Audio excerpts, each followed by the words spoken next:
So I think it's really important for people who have cancer and are in the middle of their treatments, they should continue those treatments. And there are many safe ways to do that. You need to work with your physicians. The people who are delivering cancer care are still here, and we may communicate differently with you and try and find ways to make your care more streamlined. So minimize the number of times you might have to come in, check in with you by video visit instead of making you come in each time. But if you need to come in for chemotherapy, it is safe to do so.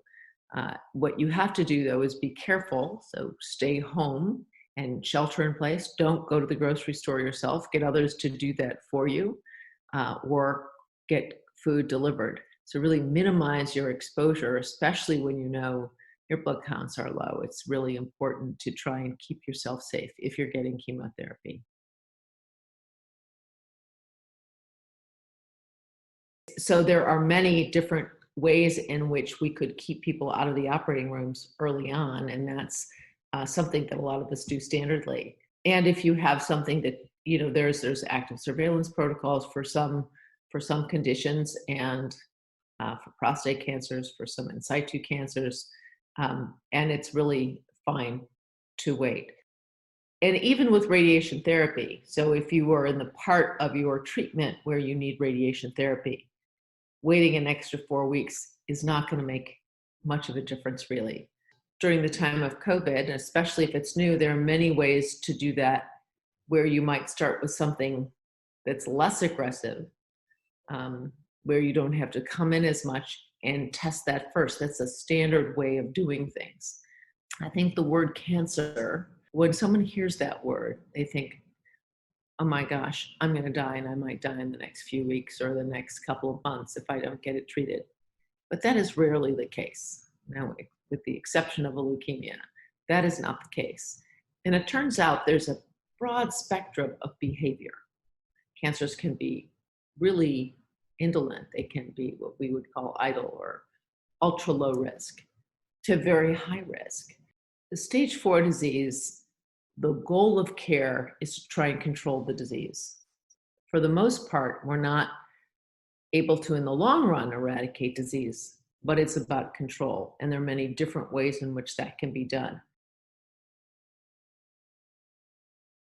I think one of the reasons why a lot of the hospitals just took a pause is because they did not know what was going to happen. They didn't know if their systems were going to be overwhelmed. They didn't know if they were going to run out of personal protective equipment.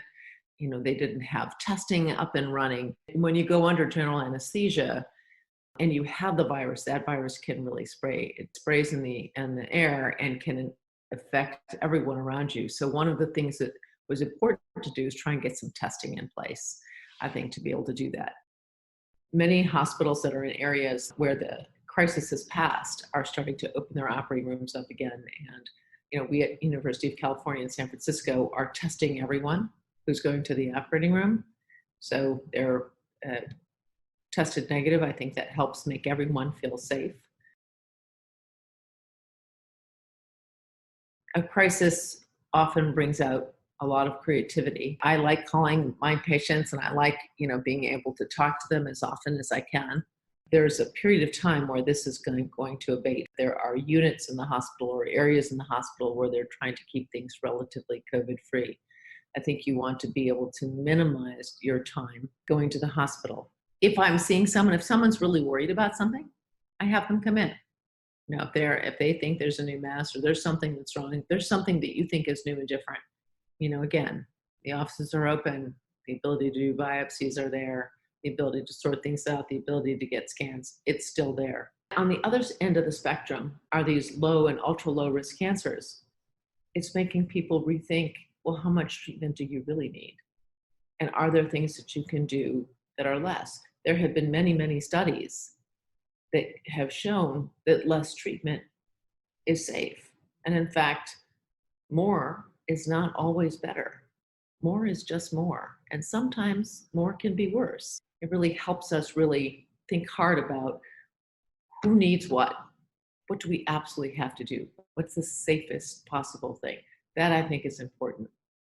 But I think it's also important not to stop giving people options.